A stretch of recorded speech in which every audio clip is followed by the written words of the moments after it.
Oh, Florida State, you silly goose. We're going to talk about the latest from the Florida Gators program, National Signing Day, Billy Napier's press conference, and we'll take another look at the Gators in the NFL only here on Locked On Gators. You are Locked On Gators, your daily podcast on the Florida Gators. Part of the Locked On Podcast Network, your team every day.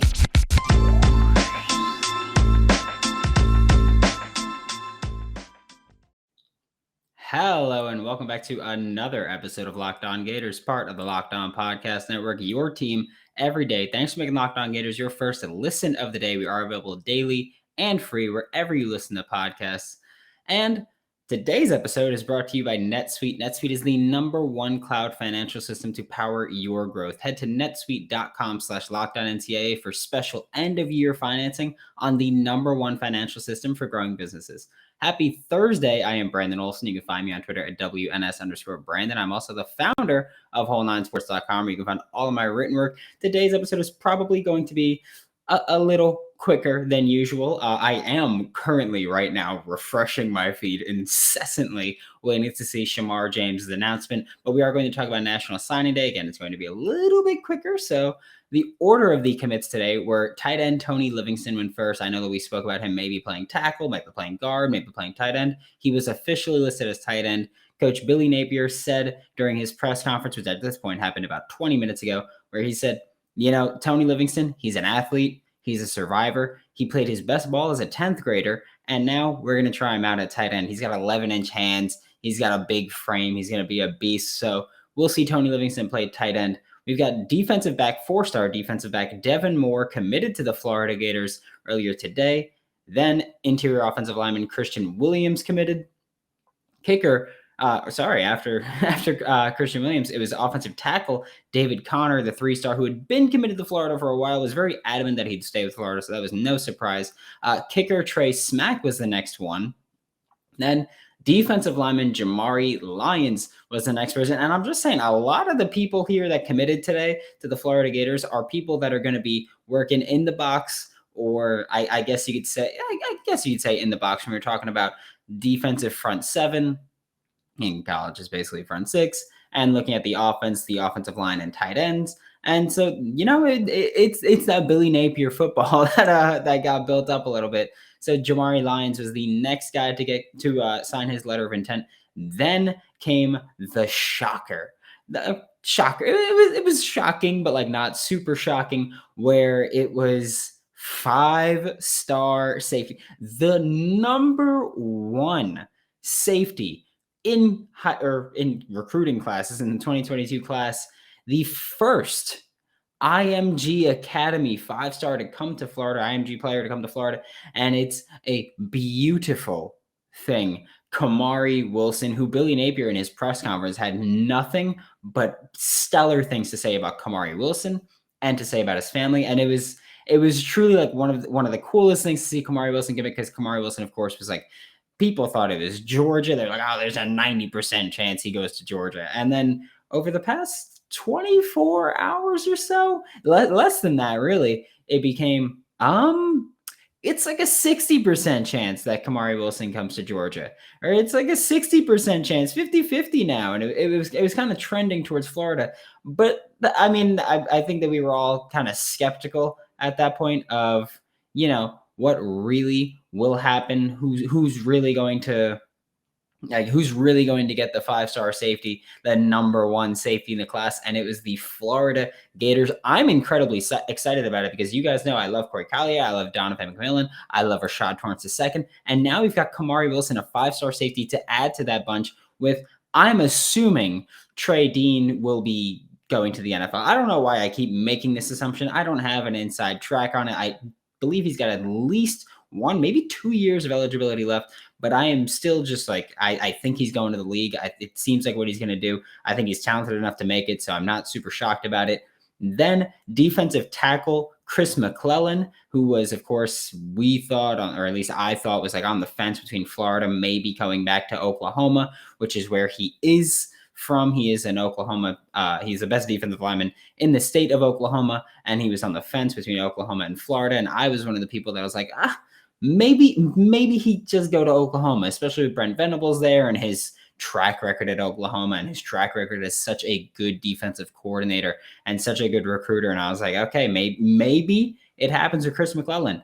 But luckily for us, that did not happen. And Chris McClellan has signed with the Florida Gators. Ladies and gentlemen, sorry, as I'm recording this, 4-star linebacker Shemar James out of Alabama is on his way to Gainesville. He originally committed in, I believe, June, decommitted in October, and now Shemar James is coming back to Gainesville. He's going to be a Florida Gator, and let me tell you, I have not been this excited for a recruit in a very long time, even over Kamari Wilson. I'm so excited. Shemar James is going to be a Florida Gator, and I cannot wait. Sorry, I just had this pulled up. He's a top 75 prospect in the country. He's a big name. He's a huge name, and he's a Florida Gator right now. The Florida Gators didn't really lose any commits that we were expecting to get, Sean Washington was one that people were like, oh, he may become a Florida Gator. But he was a Georgia commit that people, again, similar to Kamari Wilson, where they're like, oh, he might come to Florida. He ended up staying with Georgia. So there's that. We thought it would be a quiet and slow early signing day. It wasn't, this insane early signing day, but it was in fact a significantly more successful signing day than we thought. But once we got Kamari Wilson, it was like, okay, this is a monster signing day, given what we expected. So that's just awesome stuff there. This is it. The putt to win the tournament. If you sink it, the championship is yours. But on your backswing, your hat falls right over your eyes. Is that how you're running your business? Poor visibility because you're still relying on spreadsheets and outdated finance software like a boomer. I'm just saying, it's just your own fault at that point. To see the full picture, you need to upgrade to NetSuite by Oracle. NetSuite is the #1 cloud financial system to power your growth. With NetSuite, you can automate your processes and close your books in no time while staying well ahead of your competition. Over 27,000 businesses already use NetSuite, and right now through the end of the year, NetSuite is offering a one-of-a-kind financing program to those ready to upgrade at netsuite.com/LockedOnNCAA. Head to netsuite.com/LockedOnNCAA for special end-of-year financing on the #1 financial system for growing your business. Thanks again for making Locked On Gators your first listen of the day. We are available daily and free wherever you listen to podcasts, really, and on YouTube, obviously. Subscribe to that. Come on, man. But now we are talking about still signing day, or still National Signing Day, and all the news that happened today. One thing to talk about is that Florida edge rusher that entered the transfer portal, he was a 4-star in 2019, Chris Bogle, has announced his commitment to Michigan State. We know that Billy Napier wanted to keep him around, but that was evidently not the case. Chris Bogle committed to Michigan State, which is big for him, good for him. I love him. I wish nothing but the best for him. Huge fan of Chris Bogle and his game, and I think he's going to find a ton of success with the Spartans. I'm a little upset that he won't be a Gator, but I'm not going to be mad at him for it. It's the coach, it's a previous coaching staff that you should be mad at if it's anyone, but also possibly replacing him. The Florida Gators offered the edge rusher from Albany that I spoke about on, I believe it was Monday's episode of the podcast, where it's like, well, this is going to be big, where, it's not a great thing to be like, oh yeah, Albany, but we've got the possible replacement for Chris Bogle here. Big news also for the Florida Gators coaching staff is that they hired Kiri Colbert as the receivers coach. Kiri Colbert, of course, played professional football from 2004 to 2011. He took a year off in 2010 to be a GA at USC, Southern California. I know that a lot of people call South Carolina USC. I call South Carolina SC, and Southern California is USC to me because, it's the better one, so I give it the more respect there. But Kiri Colbert played in the NFL. He was a Carolina Panther. I believe he was a second-round pick starting opposite Steve Smith for a bit. He worked as an offensive analyst, a tight ends coach, and a receivers coach. Obviously not all three at the same time, but bouncing around between those three positions since 2013 at Georgia State. Quickly worked his way up to Alabama, then spent quite a few years at USC before coming over to Florida yesterday as the receivers coach. He's expected to be pretty big with recruiting, which is going to be huge for us. I think especially when we look at him approaching the West Coast and Florida expanding to the West Coast recruiting wise, he will be a solid recruiter in that sense, especially when you look at receivers. When you look at receivers and when you look at West Coast players, I think that Kiri Colbert is going to be very good at recruiting both of those. I guess markets would be a way to put it. And while the West Coast has great receivers, great athletes, so Kiri Colbert is going to be active there. And I'm very much looking forward to him being the receivers coach for the Florida Gators. I believe he was the receivers coach of the year in 2018, maybe 2019, somewhere around there. He won an award for being a receivers coach.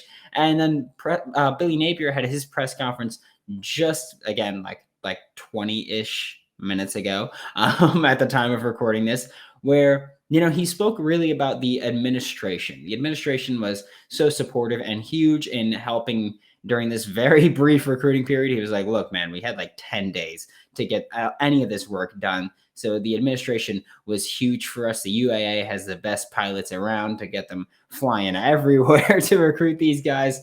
And Billy Napier even went as far to thank the previous coaching staff, because again, Billy Napier let pretty much everyone go, didn't really retain anybody, except I believe Christian Robinson's status is still up in the air.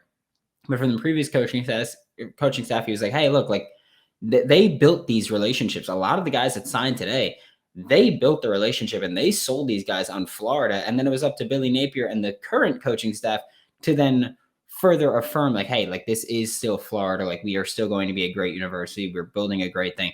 And it was a fantastic press conference. I love the way Billy Napier speaks in his press conferences. I think he's very, I think everything he says, he's very intentional in his press conferences. Like he knows what he's saying and he knows all this stuff. And, I think that I love the way that he approaches things. And I love the way that he goes through pretty much the whole recruiting process, where he was like, look, it's very difficult to do. He was very upfront and very open and honest about it. He's like, this is difficult to do because we're trying to evaluate players and we're trying to recruit players and we're trying to build a coaching staff all at the same time and make everything fit together.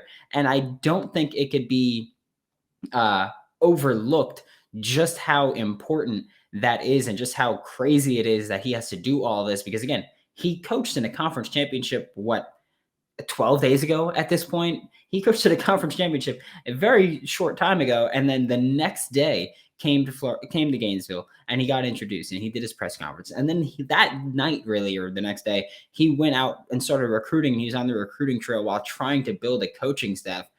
And look, this signing period, it wasn't amazing. Like I said last segment, it wasn't amazing.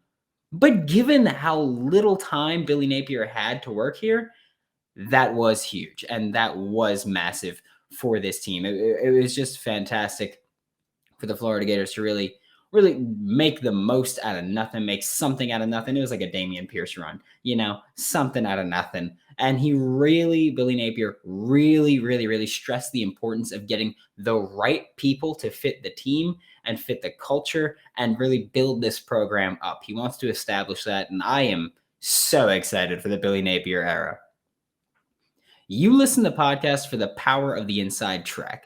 You switch to Boost Mobile for the power of saving money. Because with Boost, you get the power of a free 5G phone, so you can listen to the latest episodes of Locked On Gators or any Locked On podcast and keep up with your favorite players and teams, which if you're listening to this, probably the Florida Gators. The power of 3 unlimited data lines for $30 a month per line, so your family can share all the insights, get that group chat going. Add me to it. Why not?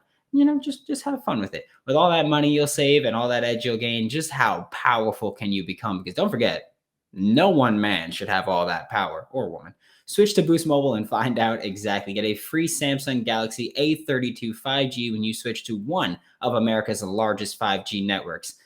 Free phone limited to new customers and 1 per line. Additional restrictions apply. Offers and coverages are not available everywhere for all phones or networks. See boostmobile.com for details. Anybody else make money this weekend? Because I know I didn't. I had a rough one, and guess what? Today, rough day for me as well. BetOnline is the fastest and easiest way to bet on all of your sports action. Obviously, Florida has been throwing all kinds of wrenches into my plans, whether it's football, whether it's basketball. I'm sure baseball is going to do the same damn thing to me because, hey, why wouldn't they? But BetOnline even covers award shows, TV shows, and reality TV. With real-time updated odds and props on almost anything you can imagine, it is the best way to place your bets, and it's 100% free to sign up. Head to the website or use your mobile device to sign up today and receive your 50% welcome bonus on your first deposit. BetOnline, your online sportsbook experts. Make sure to use promo code LOCKEDON. That is LOCKED, no space, ON for your 50% welcome bonus on your first deposit. And again, this one's going to be a quick little segment here, but looking at Gators in the NFL, Kyle Pitts, 54 catches, 85 targets, 770 yards, and a touchdown. He is the highest drafted tight end in the NFL history. It's a beautiful thing to talk about. He's on pace for 71 catches and 1,007 yards. And honestly, I think it's going to pick up as the season continues to go on or as the season winds down. I think that was one of the reasons that, he wasn't super involved in the first few weeks, is so that later in the season he wouldn't hit that rookie wall. I like the way that Arthur Smith has approached how he's going to work rookies and their workload. So Kyle Pitts, he's also just someone that you got to get him involved in the offense. His offense is pitiful right now. Just get him the ball in some way. Kadarius Toney has 35 catches on 45 targets, 392 yards. He hasn't scored yet, so that's a little rough, but he's on pace for 54 catches and 610 yards. I'm not so sure about him because for most of the season, he's been pretty irrelevant. He's been banged up. He's been left out of the game plan by an incompetent offensive coordinator. So he's been very wildly inconsistent. But, when he's, involved in the game plan and when it's intentional that he's involved in the game plan, he has been nothing short of absolutely stellar. He is currently on the COVID list for the second time. Kadarius Toney, hopefully he'll get involved. He hasn't played a ton. He's been productive when he's healthy and involved, but he has not been able to score. I don't know if that'll change. We'll see how his oblique injury holds up. He's on COVID list while dealing with the oblique injury. Marco Wilson has allowed 46 catches on 64 targets with 473 yards and 7 touchdowns allowed. Looks really bad touchdown-wise, but, he's on pace to allow 61 catches for 631 yards with 9 touchdowns. He really cleaned up over the past few weeks too. But then this past Monday night, the Rams scored 2 touchdowns on him, which everybody was like, of course he sucks so much. He was targeted 5 times, allowed 3 catches for 8 yards and 2 touchdowns. It was just on the goal line he struggled, and he went up against Odell Beckham Jr. Like, you can't expect him to make these amazing plays incessantly. So just shut up, honestly. Like, I hate when people are like, he sucks so bad, shoe guy, so funny. And it's like, because he got beat on a dig route by Odell Beckham Jr. Get out of my face. He's having a great year considering the expectations of where he got drafted. Van Jefferson, speaking of the Rams, has 40 catches on 71 targets for 679 yards, along with 6 touchdowns so far this year. He's on pace for 54 catches, 888 yards, and 8 touchdowns. That's a whole lot of 8s. He's become a deep threat more than anything else. He struggled with drops this year. I believe it was the Chiefs game. I feel like they played the Chiefs and he had 2 drops. It was a primetime game, 49ers. He had a few drops. It was ugly. It was bad. But since Robert Woods got injured, he's been much more involved in the offense. Carlos Dunlap is the final name to talk about. Sorry, I'm speeding through this time constraints right now. Carlos Dunlap's, of course, a veteran pass rusher that's only playing a situational pass rushing role now. In his prime, he was averaging pressure on 13.1% of his pass rushing snaps. Now he's almost 33. He's averaging pressure on 8.8% of his pass rushing reps. He's played less than 100 snaps defending the run, but he's got 10 run stops for a gain of 3 or less. He's also on pace to play the most coverage snaps of his career, despite playing the despite being on pace to play the 3rd least total snaps of his career. Thanks for making Locked On Gators your first listen of the day every day. We are available daily and free wherever you listen to podcasts. Don't miss out tomorrow where we'll keep up with the latest on the Florida Gators football team. Now make your second listen Locked On Bets your daily one-stop shop for all of your gambling needs. Locked On Bets is hosted by your boy Q with expert analysis and insight from Lee Sterling. For Locked On Gators, I'm Brandon Olson. Don't forget to follow me on Twitter at WNS_Brandon. You can find all my written work with Whole 9 Sports. That's WHOLENINE Sports. And I will see you all tomorrow.